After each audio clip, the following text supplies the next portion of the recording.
Some of the content covered may be graphic in nature. Viewer discretion is advised. Witchcraft. Yeah, I mean, this is definitely it's really just I love stories like this because it's someone scared to death. Yeah, that's a real thing. Just there are countless Someone horror scared stories to of death. people that You shouldn't fuck with, right? And the JFK assassination limo. too real.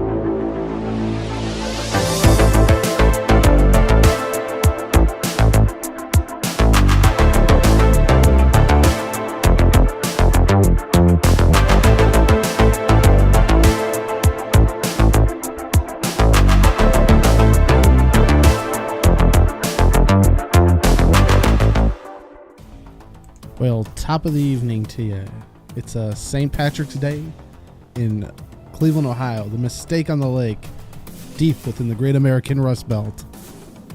I bid you all good morning, good evening, wherever you are, wherever you may be, listening live or on the stream, on the replay, on the rebound, whatever it is.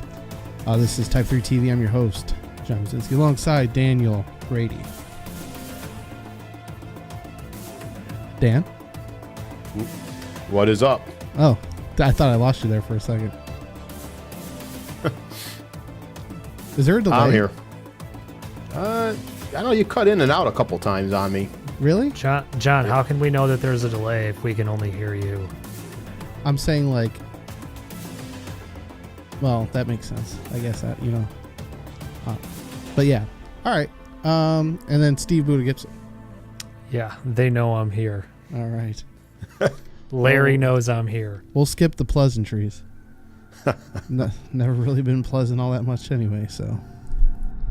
Okay, cool. Well, how was your guys' week? Glad it's over, or almost over. Really?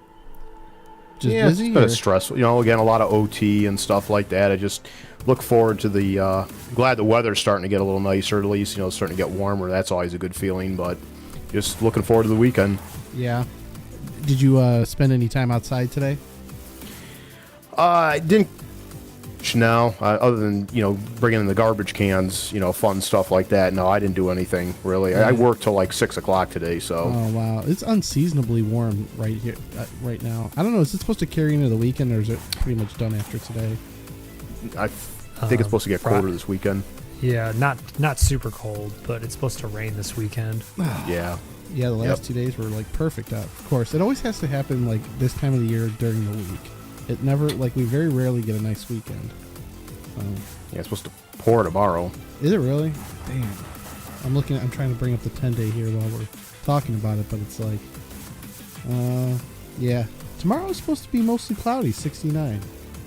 And then Saturday, 58, and Sunday, 53. So, I mean, we'll take it. I mean, it's better than, well, then it drops back down to the 40s, but,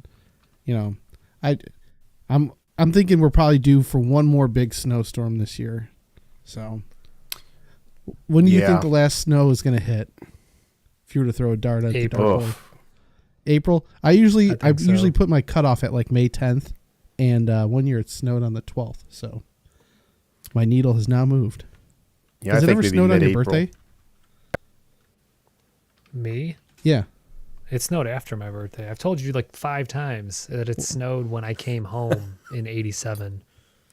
Buddha remembers that too. Yeah. I do. I was fucking pissed then. Yeah. Came into this world cold, ends up leaving this world cold. So, all right, cool. Well, yeah. Buddha, how about you? How was your week? Started off strong. I had one of those 24-hour stomach bugs. Oh boy. So Sunday I was done. Like slept all day, threw up a ton. Something you ate maybe? No, I don't think so, because I went out to we went out and got dinner with some of Natalie's friends. Right on. And we all had the same thing. Like we went to Boss, so we all basically got the same thing, and I was the only one that got sick. So, and it was super weird though, because I felt totally fine, and then I woke up at like 2 a.m. and I was like, man, I just feel like really bloated, kind of uncomfortable, which isn't that weird. But then like when I got up in the morning, I was like, I have like a splitting headache. I feel really nauseous. And then like, you know, you get like that hot clammy feeling when you're about Yep. to throw up. Yep. Oh dude, I got that. And I was like, Did you I get need the to get salty up. taste, like you could feel it getting ready. And then I just like broke out in the meat sweats and just started like throwing up like more than I have since I was 21. It was Wow. a lot. So, Wow. and then I up the rest of the day. I took Monday off too because I was like, man, I feel like dog shit. Oh. And then by Tuesday, At I least- was like 100%. So Oh, yeah, just one of those. at least you made it to the 20 toilet. Yeah. Yeah, yeah, that it would have been bad.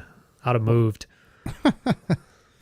No, when I went to California a couple weeks ago, I got really like I started feeling like crap, like midway through the day on Sunday, where I lost my voice, and then I was like, man, I don't know what's going on with me.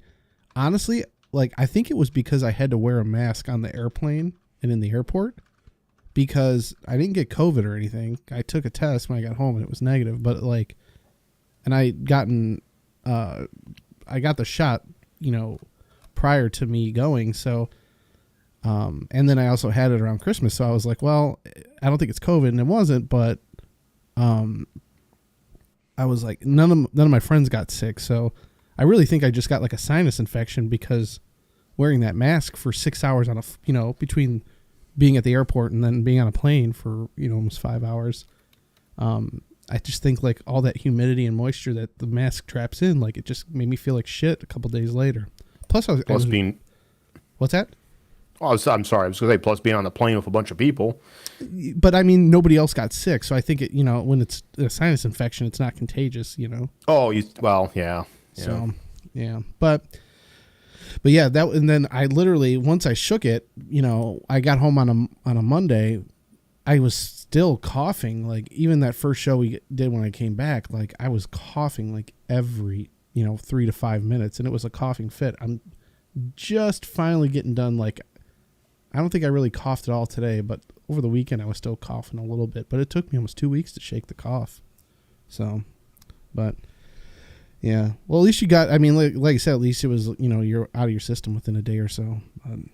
That's I kind of knew. I was like, man, I know this isn't anything else because Right. like I had no symptoms other than feeling like an absolute dead piece of shit and a headache. But like when I get sick, it's always sinus related, and I didn't have any of that. Yeah. So, actually, I went to, finally had like my follow up with my doctor for my sinuses, and like they looked at my CT scan, and he was like, dude, you need, like, he was like, your septum. You need what? It cut out for a is- second. Oh, he said you need surgery. He's like, your septum is so bad. Like he's like, dude, it's like a snake. Like it's not straight at all. It's not centered at all. It's literally like squiggly Oh. and just pushed to one side. And he was like, you definitely need to have surgery at the very least. And like, he showed it to me. And then he was like, and then all this stuff here, like on the inner part of your sinuses, he's like, you have like this chronic sinusitis, which is like technically like sinus disease, but it's not really, Yeah. it's a disease like fucking whatever the fuck that Like skin disease is. Yeah, or arthritis, where No, not like that. Like it's like one of those things where they call it a disease. What is that thing where like your skin just gets real red and dry? Not eczema, but psoriasis. Yeah, I know what yeah, he said it's a disease like psoriasis. He's like, it doesn't really like hurt anything. You can live with it fine. It's just, he was like, you can see in your sinuses that they're supposed to be symmetrical, and yours just have so much inflammation, which is why it's a chronic thing. And he's like, that if I was to even get up there, that's why the nose sprays don't work for you. And I was like, well, that makes a lot of sense that it's Right. been this long and it happens all the time. So he was like, yeah, you definitely got to have, at the very least, your septum needs to be fixed. And then he's like, it would be kind of dumb to not just have all that other stuff done while you're put out, because if you get your septum fixed and you're like, hey, I'm half better, but it's cool that my septum's straight, but the stuff on the inside isn't, he's like, you're still going to have issues because it's not going to be symmetrical. So what if this like changes your voice? I don't know. That's a I good guess question. it's possible. Yeah. Yeah. I'm more excited to be able to breathe out of more than one nostril. I wonder. So- you might have to give me your guy or your doctor's name or whatnot because I need to go. I'm wondering because like I've not been able to breathe out of both sides of my nose for a long time. So, Dude, it's been like years. So how do they how do they think that happened? Like you just fall asleep on it, or no? He said he's like this kind of stuff definitely happens from trauma. And I know when I broke my nose was when I hit my face on the side of my truck, like when I slipped off of it and smacked my face on like the frame part. when did this happen? Wow, I didn't hear that. This was probably I was with Natalie, so this was probably like 7 years ago. No shit. Yeah, 7, 8, almost 6 or 7 years ago. I was standing on the tire trying to reach into my cap, and it was really wet out, and I slipped off the tire, and I smacked my face on like the frame of the door, and it just swelled up. I didn't think it was broken. I thought I couldn't breathe because it was swollen. Did you bust And a then tear? I probably would have. Oh, I did. Yeah, like my eyes watered because that shit fucking hurt, dude. And then I just You were blew out a bleeding bunch like of crazy? blood. No, it wasn't super bad. It was like a little bit, and then I blew my nose, and it kind of gushed for a second. But other than that, it wasn't running. Yeah, gotcha. So, Wow. but Dude, yeah, so it was stupid. between your ankle and your septum, dude, are you earning like points at the hospital towards like free Oh, surgery? I guarantee I'm at my deductible already. Yeah, fuck. So, but I got to go see this dude. I guess he's like, it sounds super gross, but it's actually not that crazy. It's pretty routine for what they do. But they slit like the bottom of your nose, and they slit each nostril on the side, and they basically peel your nose off your face, reconstruct your septum, clean all that stuff out since the nose is off, and whatever else they got to take out. Because he's like, I guarantee if I could look at the cartilage, he's like, it's got fractures everywhere. So they're gonna have to, will they have to like break your nose into place or whatnot? Like, I think it's already broken. Well, yeah, like in a bunch of places. I think they're just straightening it out. so are you gonna wake up with like two black eyes or whatnot? Like He when said you'll be swelling and stuff. It probably he doesn't know because he's not like the Yeah. surgeon. But he's like, you're definitely going to be swollen for like 2 to 3 weeks. Like you can't do anything like super strenuous. But I know a dude that just had it done, and he was like, yeah, you pretty much can't lift for like 2 to 3 weeks, but because they don't want you like straining anything in your face. But like really other than that, he's like, it's not anything super crazy.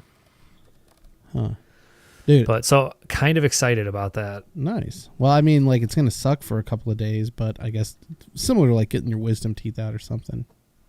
But dude, it's crazy. Like, not to change the subject, but like I'm like, who the fuck is somebody's firing off fireworks like not too far from me because I can hear it, and I'm like, why would anyone do that? And then I'm like, oh, they're probably fucking ripped. It's St. Patrick's Day. Oh, I Right. had to work downtown today. Oof. Oh, How that bad had was to be it? There was fun. 200,000 people down there. They said for the parade. Dude, what time was it? I think it's around 1:00. Yeah, that sounds about 'Cause- right. I wasn't right in the center of downtown. I was right off of Buddha's truck ends up getting pulled into the parade. Like people are waving at him and cheering. He's just like, oh, what the Dude. fuck? I was kind of, I think it's technically Detroit, but you go down, what is that, the Ontario Bridge? What's the second one where you get to West 25th and you can I'm go not down? sure. I think that's Ontario. I think that. I don't Yeah, know, I believe man. that's Ontario. I always get all fucked up down there. Like I know where I'm going, but I don't know the streets because I Yeah. despise going downtown. Yeah, it sucks. But I was like just outside. So there was like none of that. I didn't hear anything. Like there was literally nothing. So when I left super late today. So I left work at like 5:15. There was like a bunch of people lined up outside some of the bars down there, but there was like really no traffic. Huh. I don't mind Yeah, going 'cause- downtown per se. It just sucks when there's like an event like that and it's crowded and, parking that's normally $5 to $10 ends up being like 25 to 50. It's ridiculous. But There's going to be a lot less parking down there when that Sherwin-Williams building goes up. you think so? Oh, that giant parking lot that they had right in the middle of Public Square, or well, almost in the middle of Public Square. That's gone now. That's where the building's going up. Oh, really? How big is that thing supposed to be? It's going to be it's going to be just under Terminal Tower's height, about 600 and or I think it's like 600 feet high. Are they going to throw softballs from the top of that too to commemorate the building? Paint cans. Do you remember that shit?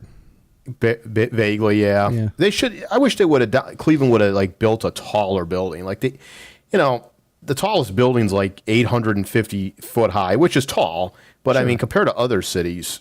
Yeah, but we don't. We had the opportunity. I think they said, and I could be wrong, but I know what you're going to say. What's that? We had the opportunity to be New York, but Rockefeller decided to post up in New York versus Cleveland. Oh, I didn't know. Okay, I thought you were going to say something else. I've heard something like that. I could be totally wrong. So yeah, that could be. No, you could be right. But I was just going to say they had a chance of building a taller building in the late '80s. It was a bank called Ameritrust that was around, and they were going to build it's going to be over 1,000 foot high. And at the last minute they changed the plans. I mean, it would be something cool to see a little difference in the landscape, the skyline of Cleveland, instead of seeing the same damn 3 buildings all the time. I mean, it's not a big deal, but it would just be cool if they would build something a little more, extreme. But yeah, I guess it is what it is. The World Trade Center 1 is, I think, 1,776 feet. So with the spiral, it is. Yeah. Are you a building connoisseur as well? Am I learning something new about you here tonight? Yes, I love. I've always been obsessed with skyscrapers. All right, well, now you have another subject to bring to the show. Yeah, I kind of keep up with it. I don't know a lot about the stuff. I don't know a lot about engineering and things like that, but I could tell you that the how tall a lot of the buildings are. And where's the tallest building in the world right now? Is it the one in Dubai? That's the one in Dubai. Yep. Holy shit! By far, the one in my pants. Oh, man. Oh, boy. Cleveland has much more shit to worry about than building a new fucking building. Yeah. Well, yeah. I guess, yeah. But hey, if it creates jobs, that's sweet. Well, yeah, it kept all those jobs here for Sherwin-Williams, so. Are they building the building solely for Sherwin-Williams, or are they building the building and then they're going to have space to rent?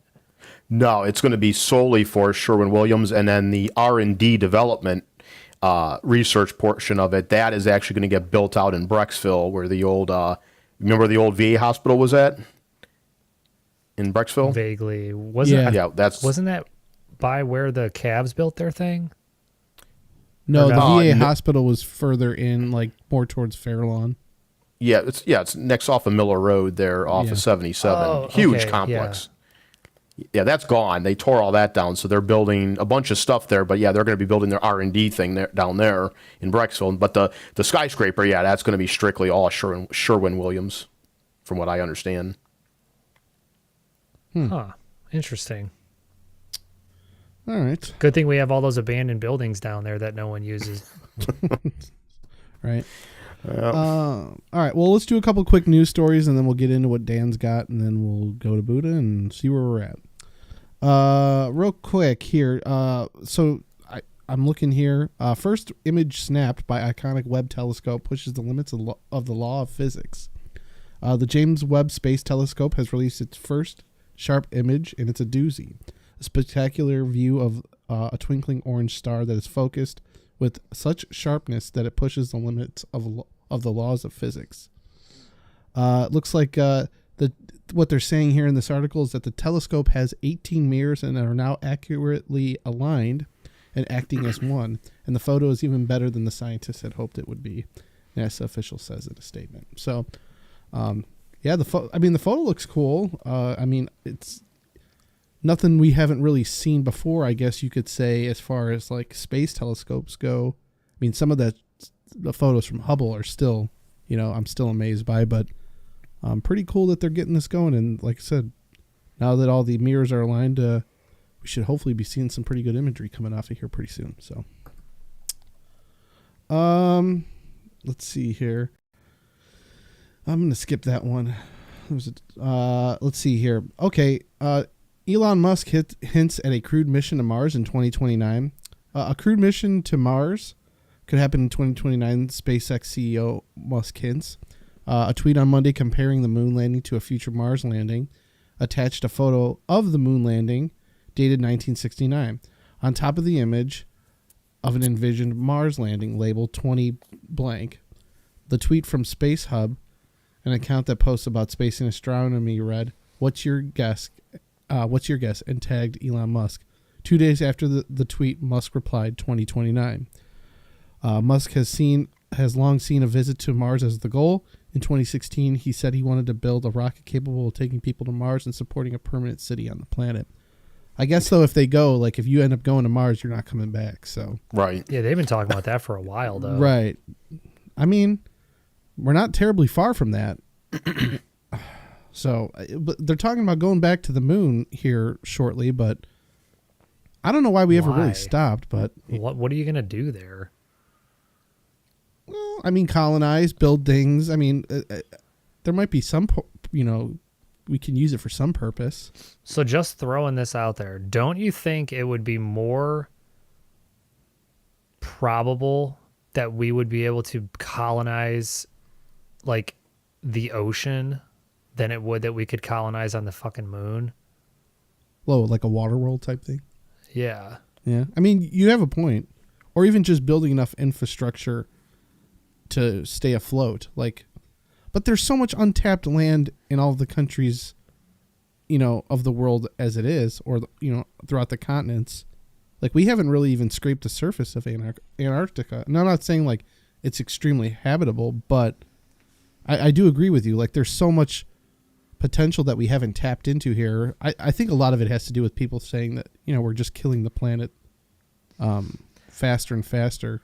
So, I mean, I'm not for, like, colonizing some type of way in or on the ocean. Like, truthfully, I think half or if it just died off. But I don't literally mean that. I don't want, like, millions of people to die. I'm just saying there's a lot of fucking morons out there. But I'm just saying for, like, the fuck up.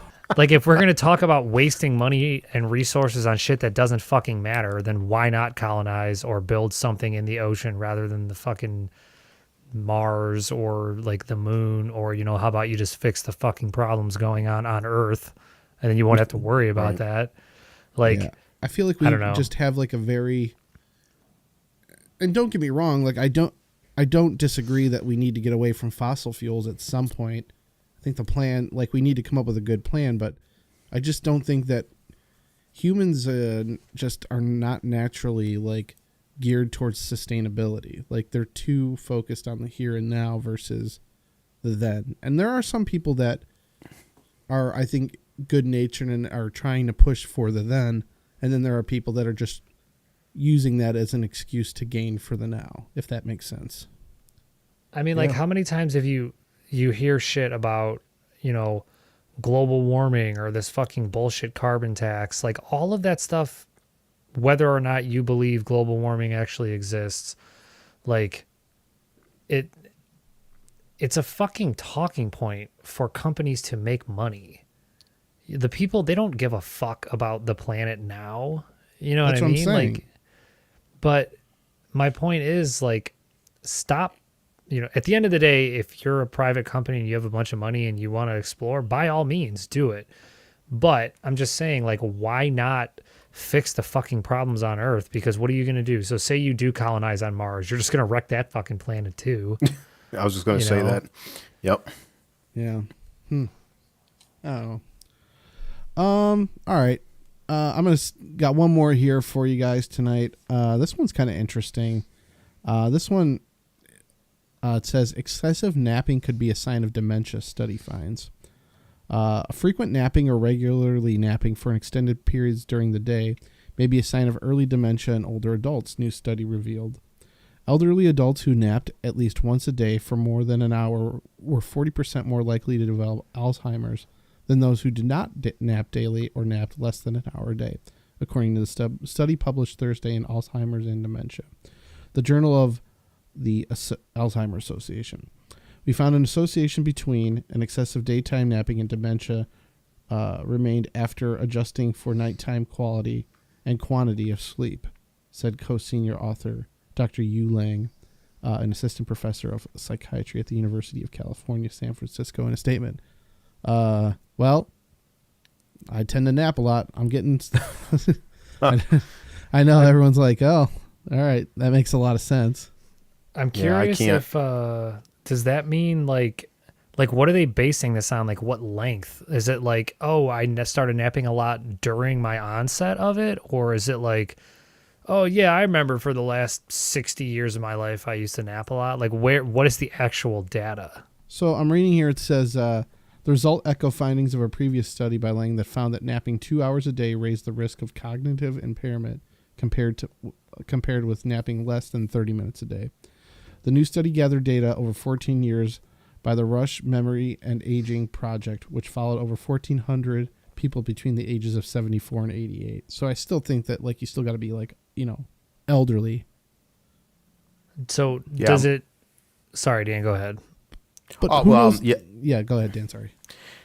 I was just going to say, yeah, my dad passed away from dementia, and he actually had, you know, that just kind of made me think when you...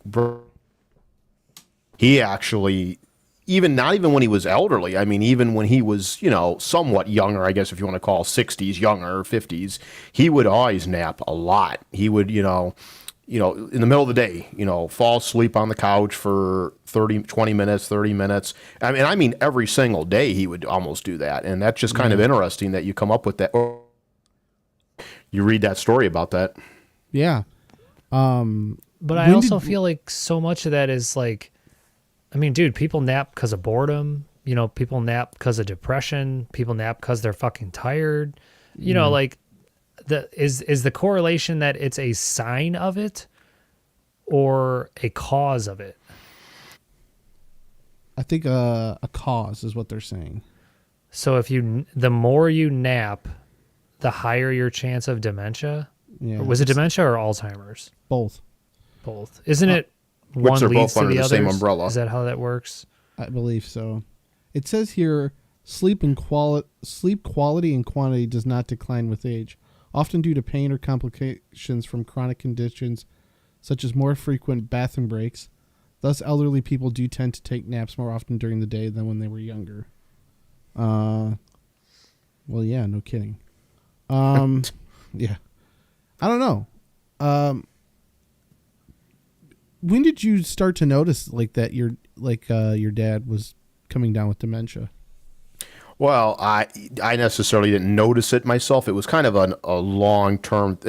It was a long-term thing where I noticed little here, little there. You know, forgetting things, and you know, It's Alzheimer's it's unbelievable. People can forget, and dementia. They're all kind of under the same umbrella. They'll forget what they did 5 minutes ago, but they will remember something that happened 50 years ago, just like it happened yesterday.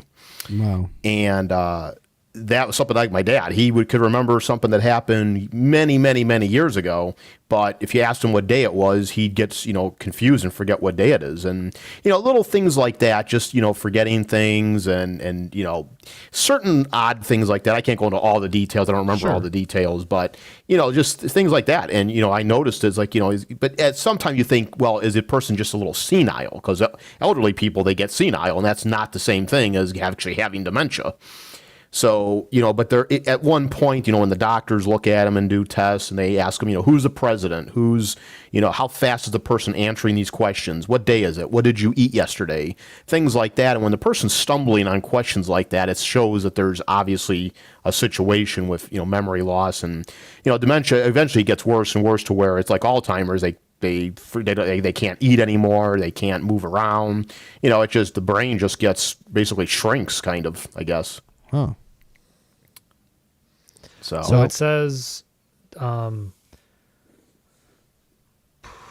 dementia is basically, it's like when you're going through some type of change. Here, let me get the actual definition. Dementia is a general term for a decline in mental ability severe enough to interfere with daily life, Alzheimer's is the most common cause of dementia. So Alzheimer's is a specific disease. Dementia is like the condition. So then there's like Lewy body dementia, frontotemporal dementia, and then Alzheimer's. Like these are all types of dementia. Yeah. Yeah, it's Interesting. definitely not a good thing to see someone go through. I'll tell you that right now. No. Especially like when they start to like not recognize who you are, Right. Yeah. Right. They don't know who you are. They don't, a child, a spouse, whatever, they don't know you from the man on the moon. That's where it gets really bad. So, Did that happen to your dad? yeah. He didn't know who, I mean, at the end there, he couldn't even speak. He couldn't really even speak. And it was, That's awful. He I'm deteriorated sorry, pretty quick. No, yeah, thank you. I mean, this was back in 2005, so this was a while ago, but yeah, he deteriorated pretty quick. It's bad though. Anyone that'll tell you with Alzheimer's or like dementia, it's almost terrible because you almost are glad when they pass away because they're like trapped. a vegetable. Well, and it seems like they're like just trapped in their own body. Right. They can't do nothing. Their functions are gone, like Buddha was describing there. And you wonder, like, I mean, as far as doctors can tell, like, cognitively, it doesn't seem like the lights are on, but nobody's home. But what if really beyond what we're seeing, like they actually are cognitive and it's like somebody screaming on the inside to get out, Yeah. Who knows? Oh, all right. Well, that's all I have for tonight. Buddha, did you have anything else to add to that? No, I mean, not anything that you guys didn't basically just touch on. Gotcha. I didn't see anything new in the auto news. Dan, did you have anything new that was coming up? Anything new that tickled your fancy? Well, my story is definitely not about anything new. Trying to think, there was some stuff that I was reading, but I can't remember right off the top of my head of anything in particular. Yeah, I didn't see anything car wise that I was like, too happy about. I did, like I said, I don't know what it's costing you guys to fill your gas tank, but it.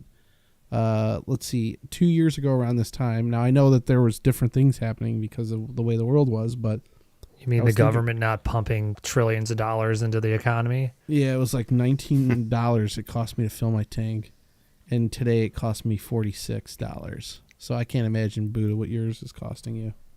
It's what, $120, something like that. Fucking A, dude. And when are you out of gas? Every week. So you're doing a tank about a tank a week. It hasn't been. It just depends where I'm working. If I'm close, I might be able to stretch it like a week and a couple days. But it's not like I'm ever getting 2 weeks out of a tank of gas. Yeah, fuck. Sucks. And I thankfully don't. That's the one thing I can really say I love about my job is I don't have to worry about gas prices.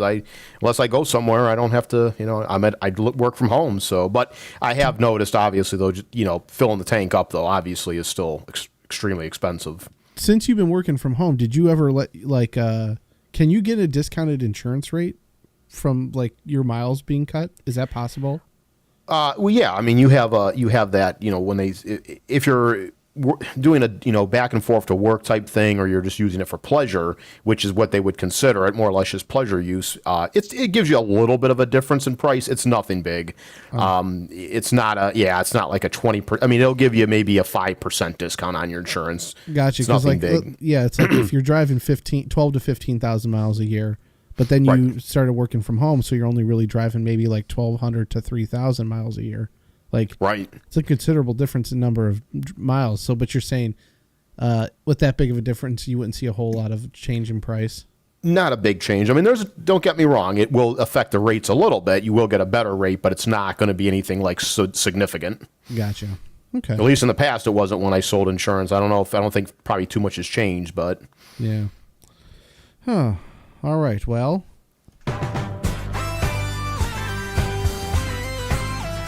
Dan, it's your time. It is me. Yes. Sounds good. All right, what do you got, buddy? I just watched an episode of that the other day. So nothing beats it, huh? Nothing beats it. I love Rockford Files. Anyway, so interesting story, real quick, and I didn't mean to cut you off. Go ahead. I listened to a podcast that I think the guy who created The Sopranos, David Chase, worked on the Rockford Files. I think he was a writer. Yeah, Yes, he was one of yeah. the writers toward the end of this. Yeah, yep. Yeah. Yep. So, One of the reasons that show was so good. I mean, he wrote. Actually, yeah, he wrote a couple episodes, I think, because I remember seeing his name. I remember reading that somewhere. yeah. So interesting tidbit there. So, Mm-hmm. all right, cool. Anyway, All right, so I'm going to basically put the spotlight, which I don't usually do this, but on a particular vehicle. And the reason I'm doing this is this car kind of fascinates me. It's a 50s car. I know last week, John, you had asked me, you said, Dan, where do you become like proficient with cars? And like I told you last week, pretty much late 60s, early 70s is when I start getting pretty good with cars. Anything before that, I'm not worth a shit. I don't know 50s cars worth a crap or early 60s. I could tell you a couple models, but I'm not too good with them. But this particular car we're going to talk about today, it's a 57. And I learned about this car a couple years ago. And you can look it up. It's a 1957 Cadillac Eldorado Brougham. They made this particular body style from 57 to 58. Obviously, the Eldorados, that name's been around for many, many, many years. Not a big deal. Hundreds of thousands of Eldorados have been made, from the 60s on. But this was an ultra luxury car. This was a vehicle that only the celebrities and your well-off, rich people were buying at the time. And the reason I want to talk about this car isn't the fact that there's several things about this vehicle. It was very low production. They only made about 700 of them in 2 years. It was hand built, and the car cost more than a Rolls Royce did back in 1958. And that's pretty impressive for a General Motors product to cost more than a Rolls Royce. This car cost about a little over $13,000, which in today's money would be about $125,000 in today's money. So you could see it was a very extremely expensive car, and it was expensive because it's exclusive. It was so exclusive. It was hand built. Like I said, I hate using the word hand built because really that's mostly just the interior. The cars are not technically hand built, but the interior was handcrafted, and again, it was super expensive, and it was based off a concept car. And this vehicle is amazing. First off, it's amazing that General Motors, because there's never been a vehicle like this from Cadillac for sure since this car. But it was so ultra luxury, it was so outrageous and just so expensive, and just everything. I mean, it was on top of the GM pile of just the best that you could get. And the reason I'm talking about it, though, today isn't because of any of those reasons. It's because of the innovations that this car had. And, I always love talking about technology and stuff like that. Now, the stuff I'm going to talk about that this car had today doesn't sound amazing, of course, but remember, this is 1957. And this stuff this car had almost no cars at all had, and didn't have for many, many years, decades, even after. I'm looking at until this recently. article on it on the GM Heritage Center. This one, Okay. it is a beautiful car. Yeah, absolutely. It is very, very nice looking car. And one of the things you'll notice, John, long before DeLorean, it's got a stainless steel brushed roof, Yep. which was, again, just a design cue that they put on the car. No other car had anything like that at the time. So to go over a few of the features that this thing had. Now, obviously, it had power windows, power seats, power brakes, locks. All that stuff came standard with the car. And back in the late 50s, those were high luxury items for any car back then. So that stuff right there in itself is not that big of a deal. But where this car really starts hitting on all cylinders, per se, is some of the innovations. Now, I'm going to go over some of these that just fascinate the hell out of me. So, for one thing, this car had the ability it had the memory seats. I never saw a car till the 80s have a programmable memory seat for two drivers. So you'd set your favorite position for whoever was driving the car, and the seat would return back to that position for that driver. Again, that stuff did not come out till the 80s. Now, one of the other nice features with that is it had an easy exit entrance feature. So when you opened the door, the seat would actually the person could get in and out of the car easier. Oh, again, that's amazing technology for the day. Sure. The car had another amazing feature that I've never even had on any of my cars. So in the glove compartment, you have a button to open the trunk. No big deal. Tons and tons of cars have a button to open the trunk. But this car had a button to close the trunk automatically. Huh. It would close the trunk and latch it and pull it down and lock it all automatically. That blows my mind for the day to have technology like that. 57, Yeah, 57, 58s. I have that. Some other features that this car had, again, more recent. Stuff even 15 years ago didn't have this. So if the rear doors were open, by the way, this car had suicide doors, if you notice. So they actually latched in the middle pillar. This was a pillarless car. There was no B pillar, but it latched on the bottom. So if you should look at some photos there, you'll see it. Yeah, that's how the doors latch in the rear. But anyway, when the door was open, either one of the rear doors was open, the car would not shift into park or reverse. Not repark. I'm sorry, reverse or drive. It would not shift into park or I keep saying park, drive or reverse. That's an amazing safety feature to have back then. And also, if the car was driving, the person could not open the rear doors while the car was either in reverse or drive. Amazing. How did they do that? Like, well, it was used with, unlike today where they use obviously sensors for everything, this was used with actual switches.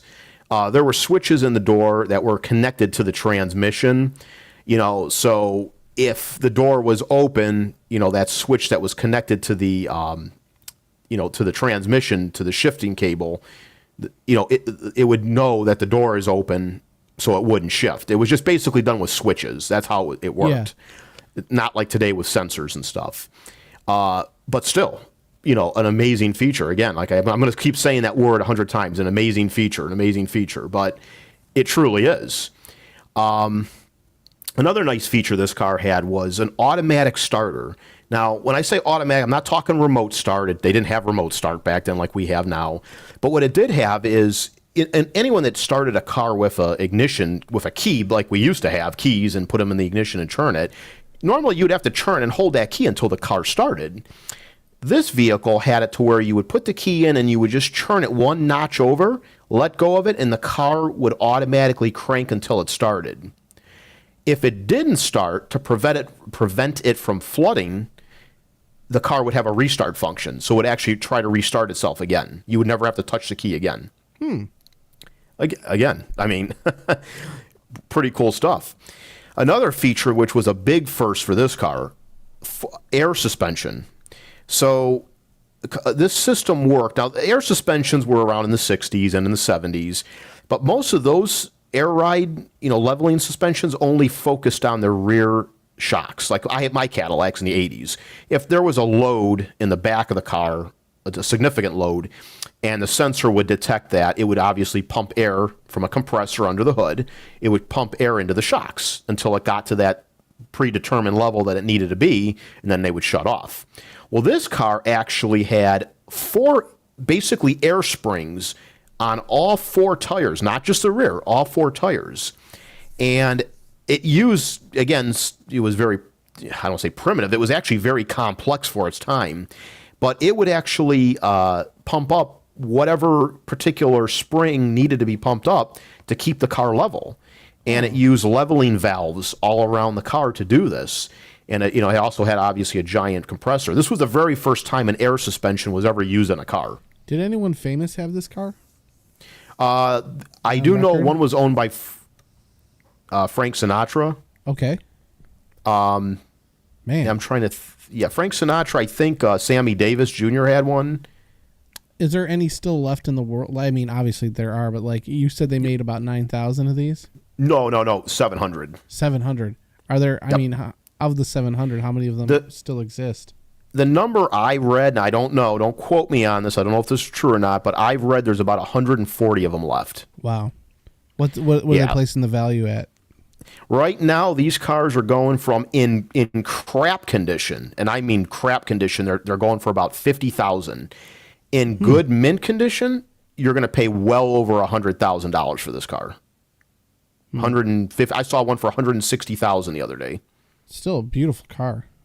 Oh, if I had the money, I'd buy this any day over a Rolls Royce, a vintage Rolls Royce, any day of the year. Yeah. It's a beautiful car. What do we say? You can get an 80s Rolls Royce for like 15 or 16 grand on eBay. Right. Yeah, I mean, this, just the looks of this car, and again, it was so, it was rare. That's a big. That's why they command such a high price, because of the rarity of them. And now that air suspension I mentioned, of course, that proved to be very problematic. That had a lot of issues.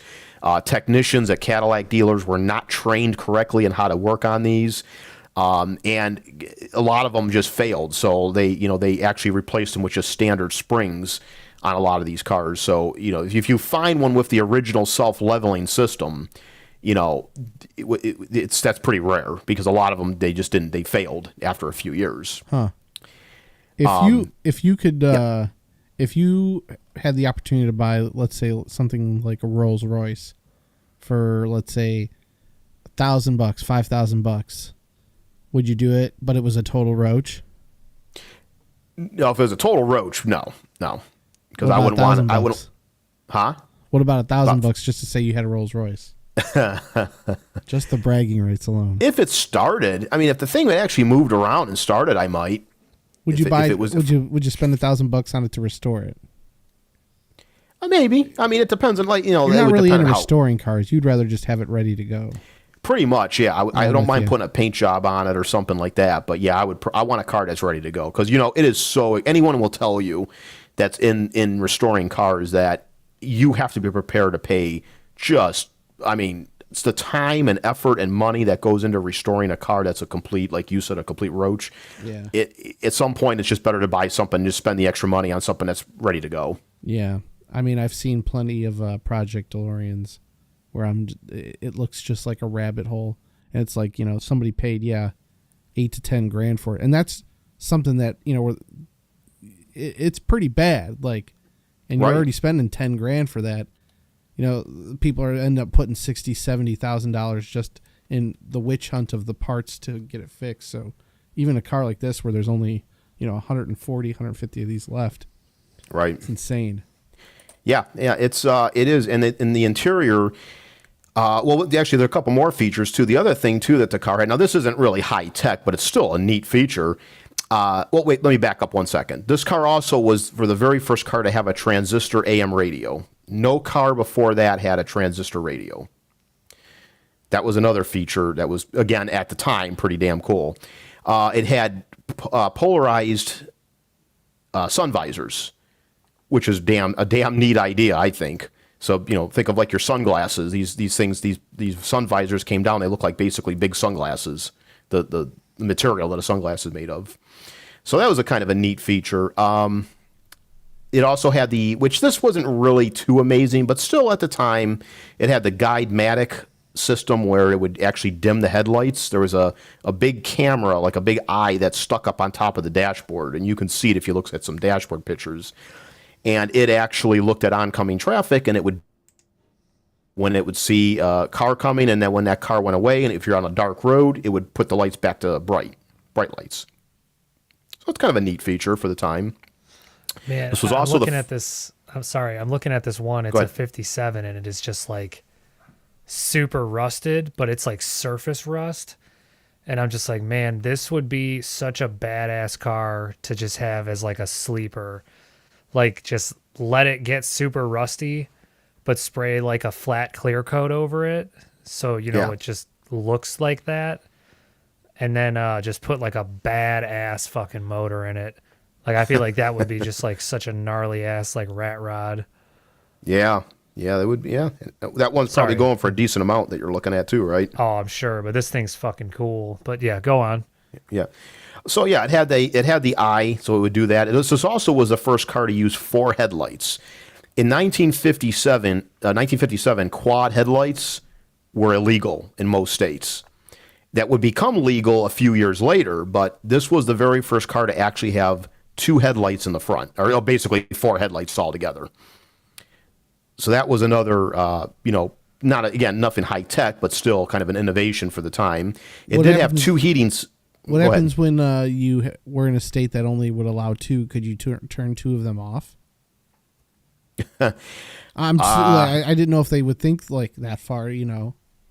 That's a great question. I actually don't know how General Motors got away with doing that, to be honest with you. Like, I don't know how they got away with going against the law like that and just doing what they wanted, unless they saw that within a year or so that this law was going to change and they didn't care about it. But that's a great question. Fuck the law. Yeah. Here's a 57, not the one I was just talking about, but it's a project car. There's a price listed, but there's two different cars. It says number 208 is complete with title. 128 is for parts with no drivetrain or title. 128,000? No. It's the car number 128. Yeah, that's the production number of it. But it says the price is $29,900. Okay, but it doesn't have a drivetrain.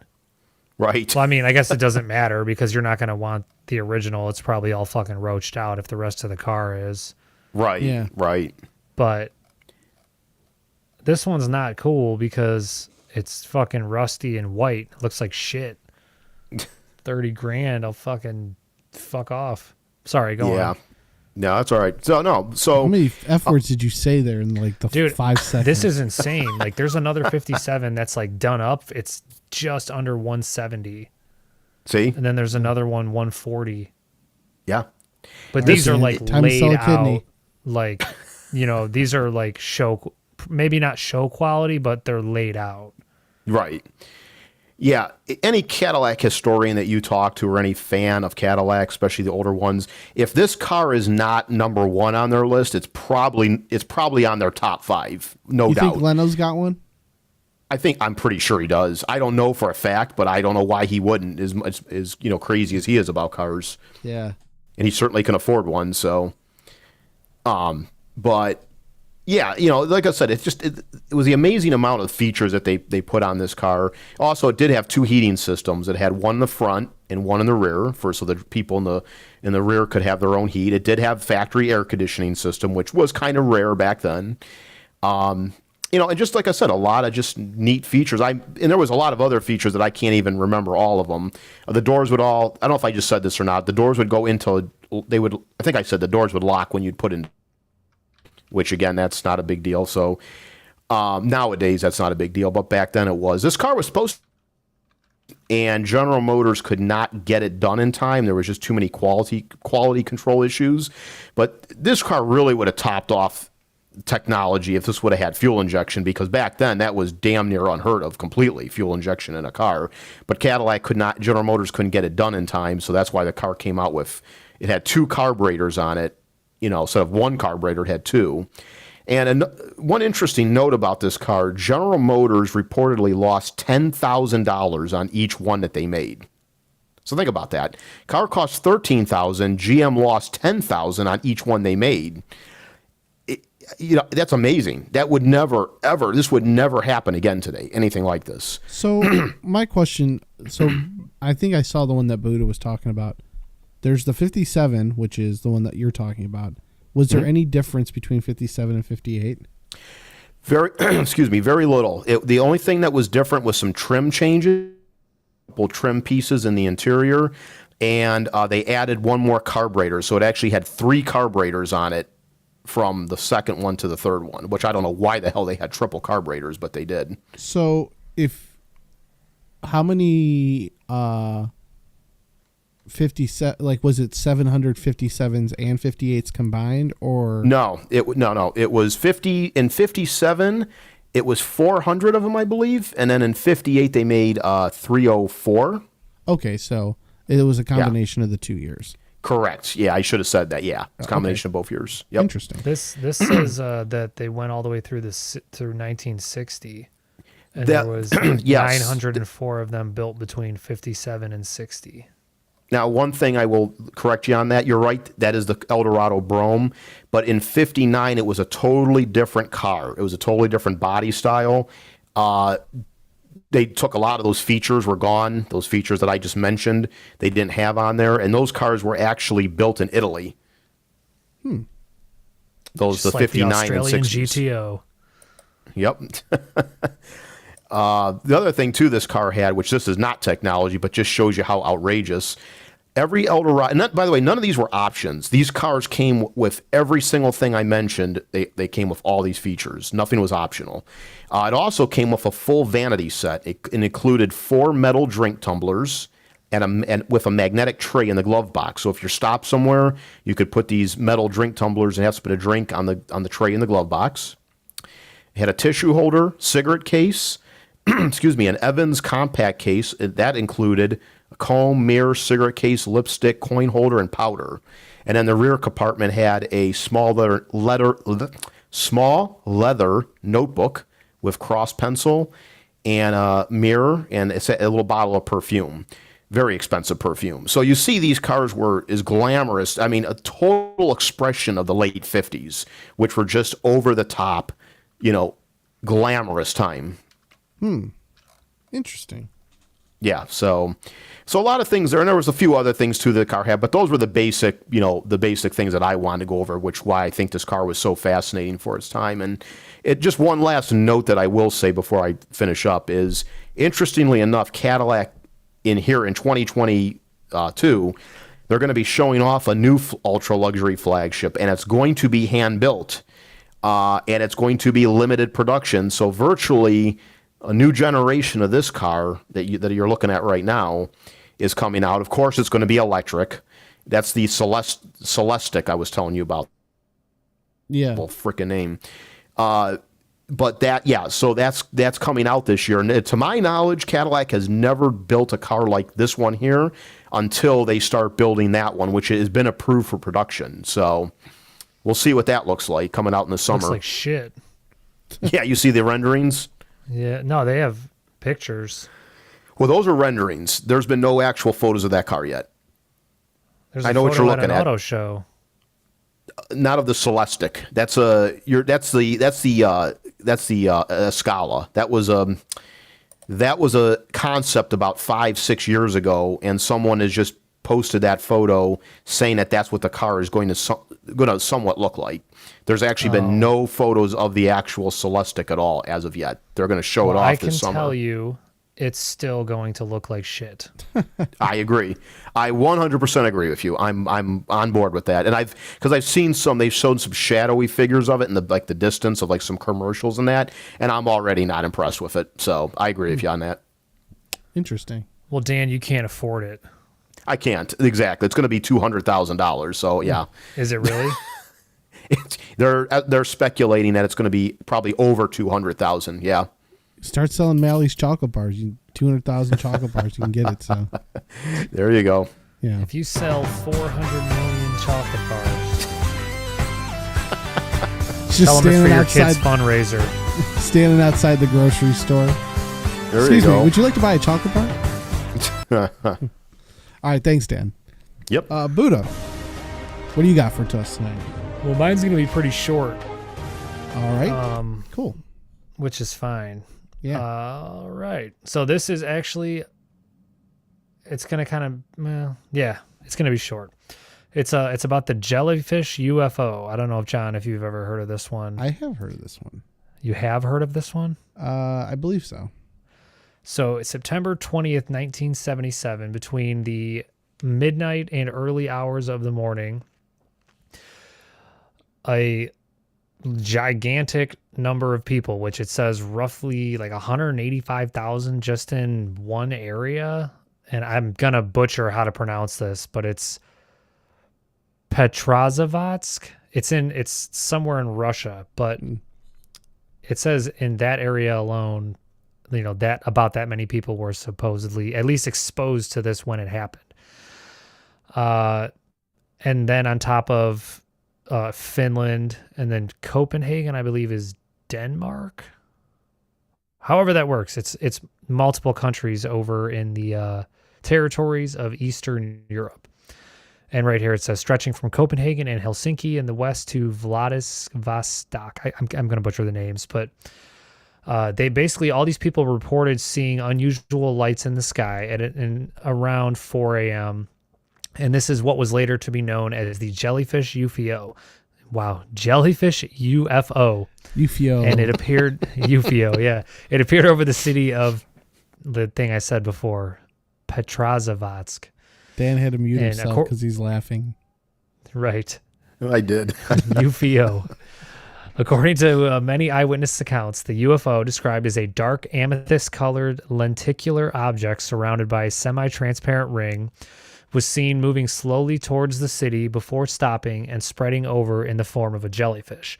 So basically, it kind of was like this bulbous thing that essentially had tendrils that kind of came to the ground, but it was just like this giant light.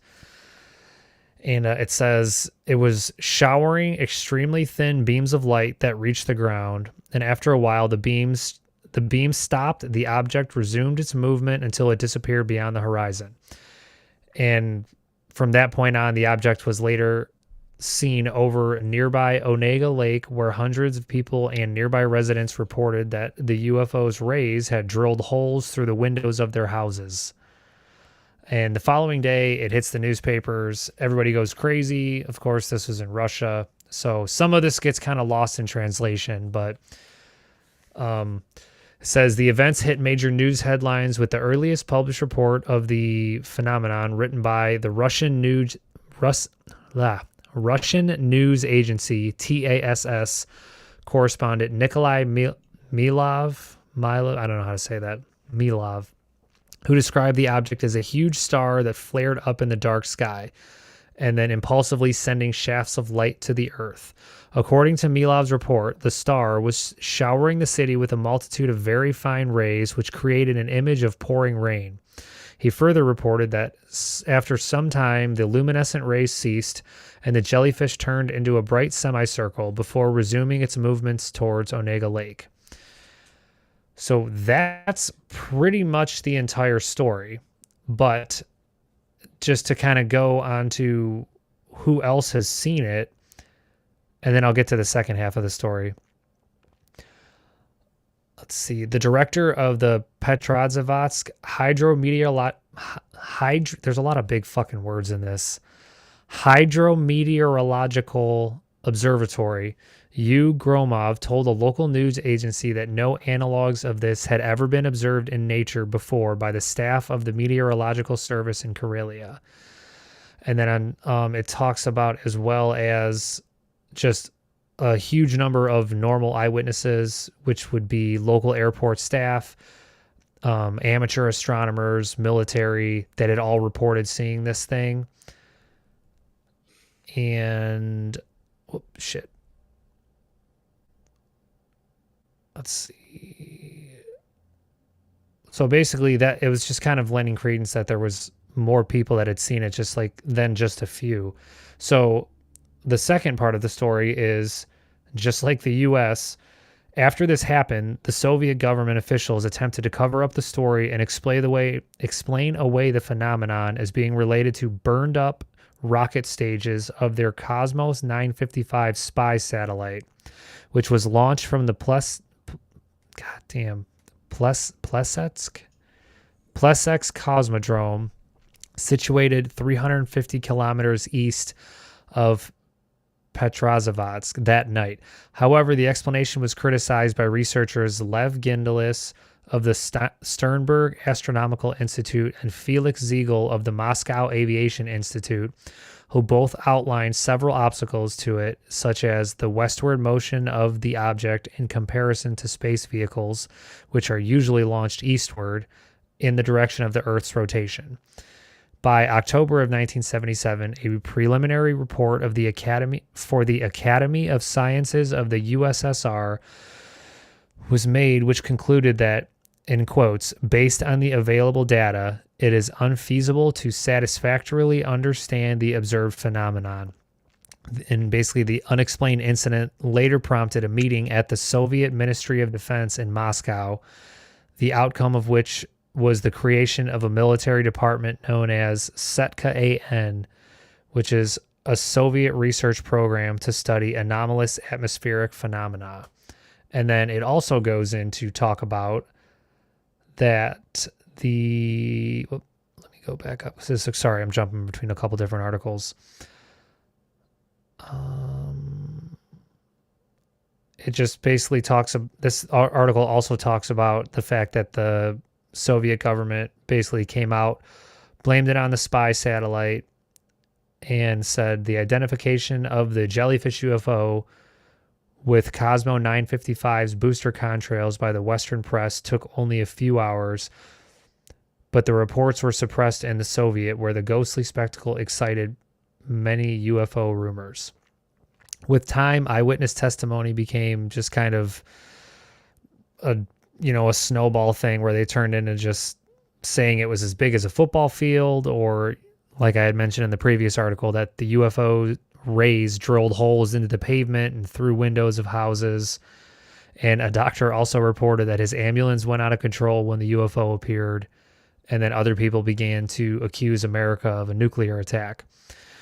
So for the Soviet government, the case had become basically an embarrassment, and they put out like a series of scientists to assure the public that everything was fine. It's not a UFO, blah, blah, blah. And at first they explained it away, like I said, as a rocket stage burning up. And the visibility depends on the materials of the Sputnik, which is Vladimir Krat, who was the director of Pulkovo Observatory, stated. Sputniks can explode on re-entry sometimes, and the products of the explosion can remain in the air for a long time. That being one of the reasons they gave for the lights to just kind of, spill out and then overflow down to kind of look like tendrils. And it says when it became that pretty much this guy wasn't convincing anybody, the Soviets came out with a new explanation for it.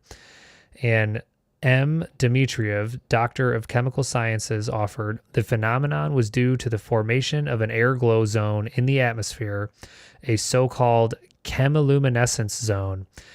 And he then goes on to explain that chemiluminescence was pretty much how nitrous oxide pollutions from factories enhanced it.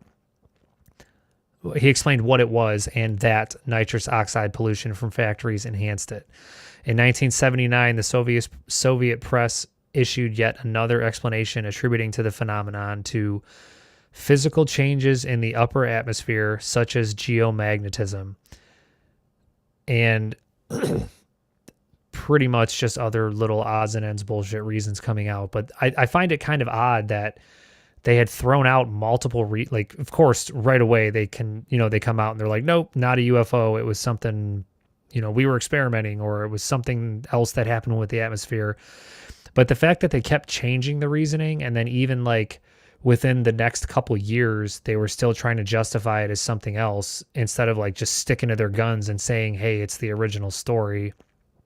I find that kind of interesting. And there's a couple pictures of it on here. It's not, I don't have a basis of saying like how big it is because it's not in comparison to anything else. But that being said, there are other pictures that are listed, and it says like phenomenons like this can be seen during rocket launches, especially during dusk or early morning. It kind of looks similar, but it's not quite the same. Evidently there was a launch on December 22nd, December 2017. Falcon 9 launched, and the contrail was observed from Long Beach, California, which is 100 miles southeast from its launch site. This one actually looks pretty crazy, but it doesn't resemble like what you see in the photos. Granted, those photos are super old and they're black and white, but this definitely has almost like an air snake kind of look. It's like a twisted kind of just one single tendril, but it doesn't have like the orb or like the bulbous top like what's described. Are you looking at those photos, John? Yeah, but the weird thing is too is, I mean, who knows what the wind's doing up in there, up that high. And so yeah, it could be like an updraft kind of thing, or a downdraft. But I do see like think about like when things I did look up the jellyfish UFO and other pictures of it. I mean, I think that there's potential for atmospheric conditions to render things like a rocket or something where the atmosphere reflects off of where the light reflects off the atmosphere, where there's something going on or something emitting, a gas or whatnot. So when the light's reflected off of it, it does look like a jellyfish.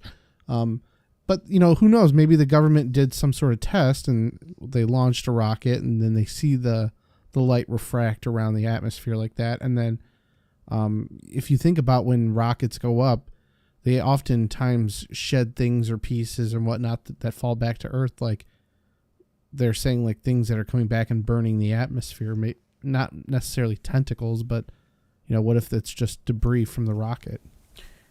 Are you guys talking about the photo where it's a bunch of it's black and white, but it looks like it's over the horizon, like you see like a mountainscape, mountains in the background? Not really. Maybe I'm looking at something else. If you put in like UFO jellyfish, there's a bunch of stuff that comes up.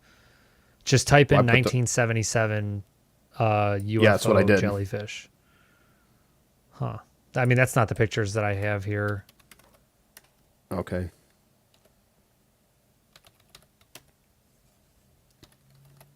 Dan, are you born in 77? Weren't you born in? No, one year 79, after. right? 78? Yep. 68? 58? Yeah. 1878. Making me older now. Yep. Yeah.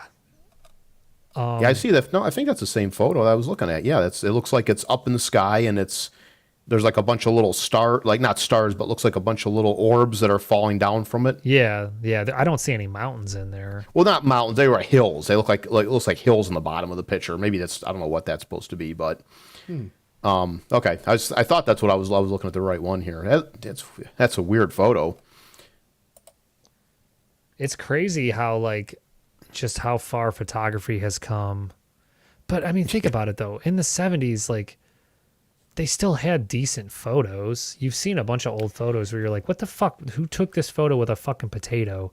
You know what I mean? It's just like we said, everybody has everybody has a cell phone, but we get this fucking, we can see your house from a satellite in space, but then it's surveillance footage and it fucking looks like this. But then you see the shit that's going on in China where they can basically pinpoint who you are in face recognition software that is on lampposts and traffic lights.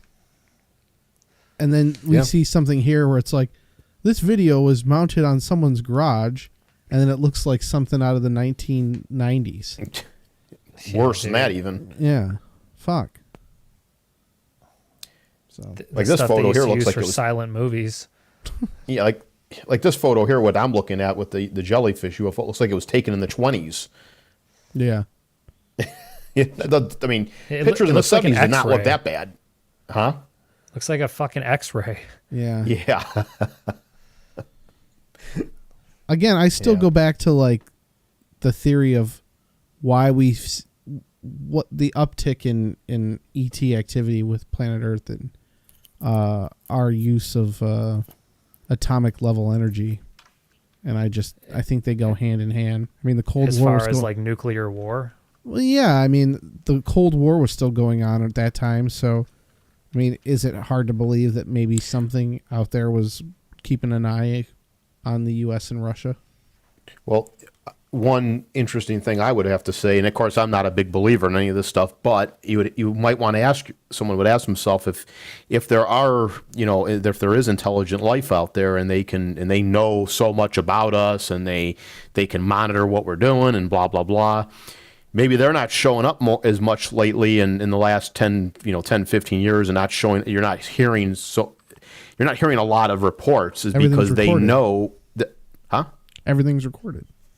Well, I was going to say they know that everyone's got a particular device that can take actually better photos of, if you want to go down that rabbit hole and think that there are space aliens. It's good logic. I mean, think about everything is now recorded and stored in the cloud. So if as long as that stuff is preserved and it's accessible, realistically, nothing's ever data and photos and videos are never really going to go away. Well, right, but yeah, I'm saying like with now that everybody's got a cell phone virtually, and everyone's got a damn good camera on their cell phones, unless they've got a 10-year-old cell phone. Yeah. If everyone's got a good camera on their cell phones now, so virtually, and most everyone, even old people, know how to snap photos and instantly hit that camera button and start filming crap and taking photos. Well, now for sure, if these visitations were happening and you were seeing UFOs, there's no doubt that you'd be getting tons and tons and tons of photos of them nowadays. I see what you're saying. What I'm and that makes sense. I guess what I'm trying to get at is that what reason does anyone have to come back? Like our footage and our archives are so well detailed and captured on a mass scale now that like this is the most recorded point in like human history. Like the archival footage alone, like there's no reason for anyone to come here anymore because it's all being captured and stored somewhere. I see what you're saying. Yeah. Yeah. Unless they wanted to come and hear Illusionary Apollo. I hope so. What about when's that song dropping? Well, it's probably going to be first or second week of April. That I can tell you. We're gonna play it on here. That's fine if you guys want. Yeah. Yeah. Fuck yeah. Definitely. Go for it. Definitely. What were you saying, Buddha? I was going to say, like, everybody keeps thinking for this, like, monumental change if we ever see UFOs, but, like, what if they just don't look different? You know what I mean? Or, like, what if all of the bullshit that you see is true, but they do, like, what they did with COVID, and they just call everybody a conspiracy theorist? You know what I mean? Like, not, like, clearly, within reason, not all of the UFO stuff is true, but, like, what if it's just mixed in with so much bullshit that you're like, there's no fucking way. Yeah. But it is, at least some of it, like a sliver of truth. With COVID, it was mostly truth. But like with the UFO, like what if there's a sliver of truth where, I don't know, man, like maybe there is a shit ton of species of aliens, but maybe they just don't look any different. Or, who was the dude that talked about Area 51, how they had multiple different kinds of aliens, but it's like your mind can't actually comprehend what they actually look like. So it kind of, was that him talking about how it like your mind will fill in the blanks to something that you're able to associate with? Potentially. So like, I think it was Lear. So like, yeah, you know what I'm talking about then. If you see something that your mind can't comprehend, it'll just kind of like fill in puzzle pieces of what you actually can comprehend. There was maybe also what you're more familiar with. He also had said that there was also some that were so, I don't like not gross looking or whatnot, but so shocking to like for a human to look at, to comprehend, that people had died at the base looking at these creatures because they were basically shocked to death. But like, what does that mean? Like what could be so hideous or shocking to? Like, I guess when you think of that, you think of like, oh, it's got to be this disgusting beast, fucking like something out of a movie. But like, what if it's not? What if it's something that's like so pristine and so perfect that it just can't possibly exist? Like, what if it's someone's envision of a fucking biblical angel? Well, actually, biblical angels were pretty fucking brutal. But you know what I'm trying to say? Like, what if it's the exact opposite? Listen. Nobody's going to think you're an alien, okay? You're so perfect. I don't know. But yeah, no, I do get what you're saying. And it's definitely a rabbit hole.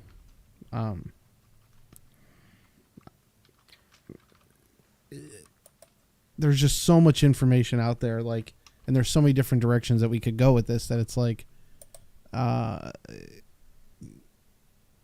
it's hard. I don't even know where to turn because I don't want to go down a rabbit hole. Yeah, I don't Do you think we'll ever know. No. No.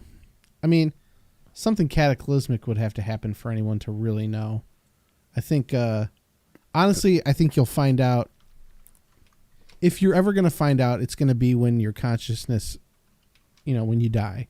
And if consciousness exists beyond this life, I believe that you'll find those answers out as you cross planes. You know what I mean? But what if it doesn't even have anything to do with that? Like, what if it literally is people? Like, what if the aliens are people?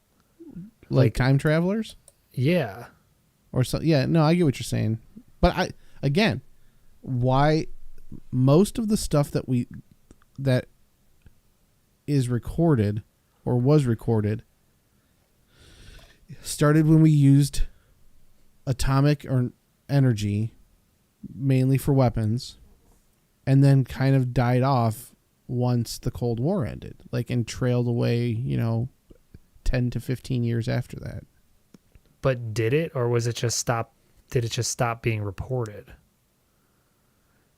Or maybe we're just so asleep that we just aren't aware of what's going on around us, and it's still happening. Maybe they found a way to completely blend in. Those time traveler things that you hear about, that's granted, that's really, really out there to the next dimension for sure. But there are some very weird, unexplained things that have shown up in photos, though, of supposed time travelers, or on videos like that. That Charlie Chapman video. You ever seen that one? Yeah, where the cell phone. Yeah, a person's walking past. They got something in their hand. Yeah, some people said it might have been No, I've seen it. Yeah, some people said it might have been some kind of hearing aid or something like that. But I don't know. That's that's a great point to say. Do they just blend in? I mean, that's an interesting thought. Most Thursdays when we do the show, Dan, you yourself are time traveling back to about 2009 with your operating system on your computer. Is it? You said Vista? Yeah. Holy shit. Dan is actually broadcasting from the year 2009. Yes. Coming to you live from the Great Recession. Well, Dan, it's like that movie Frequency. Yeah.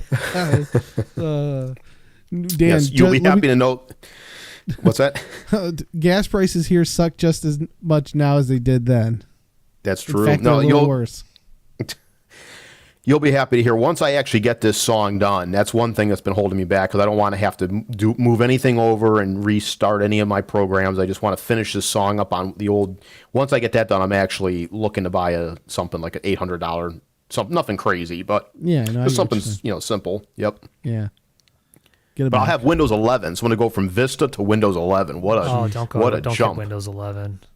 Dude, why is it that bad? Just get don't get 11 yet. It's a fucking nightmare. Is it really? I mean, I don't have it, but everything I keep seeing is there's just it's all bad. Yeah, I'm still on 2 OSs ago for Mac. I didn't. Okay. Well, no, I'm on Big Sur. I didn't go to whatever they're on now.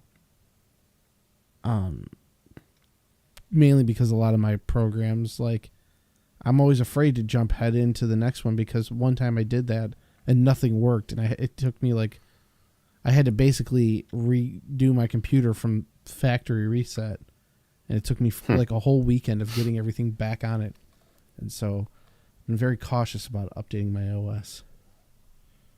Why don't you just get a Mac? No. I don't buy Apple products. Why? It's a closed system. I don't buy. I am absolutely against Apple. I Why? will not buy their products. Why? I'm just curious.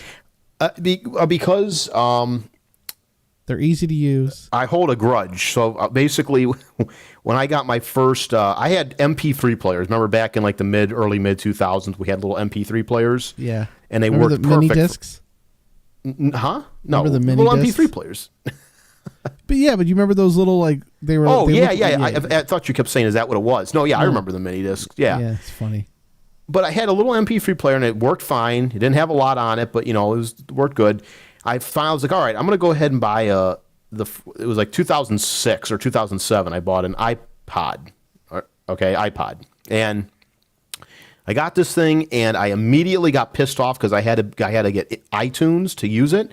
It screwed up the computer I had at the time. It froze everything up. And I said, right after that, I'm like, you know what? I'm not buying Apple again. I've never had an Apple phone, which I definitely will never have an Apple phone. Yeah, but you probably were on Windows 95. No, it was 2006. No, I was actually on Windows XP. No, I know. No, but yeah, I just don't. There's no way. I don't like it. I don't care for Apple. If something was given to me, yeah, I would use it. I'd have it, but I'm not going to give Apple my money. They released a new Mac. It's called the Mac Studio. It's basically an in between the Mac Mini and like their pro level computers, and this thing is a beast. So You said you bought one? no, I want one. Oh, you want one? Okay. Yeah, I mean, I want one, but I just don't. I'm not. It's a lot of money. So Yeah, because you talked about buying a new computer. I have. I don't.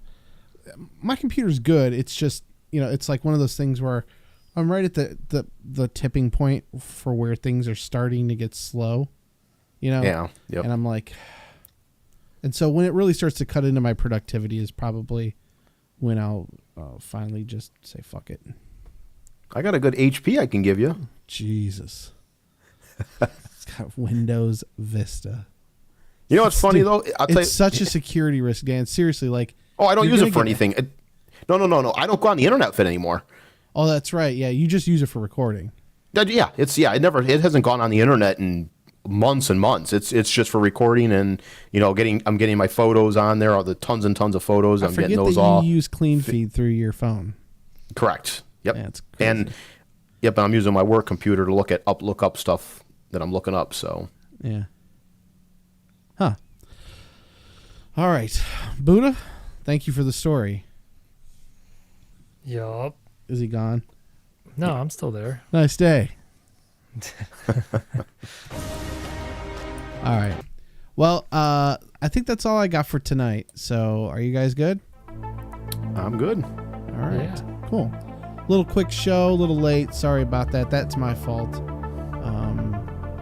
But was doing some family time celebration. So, gentlemen, thank you for being accommodating and pushing it back a little further for me. Generally, we talk till about this time anyway, so hopefully you're okay with that, and I appreciate you. So,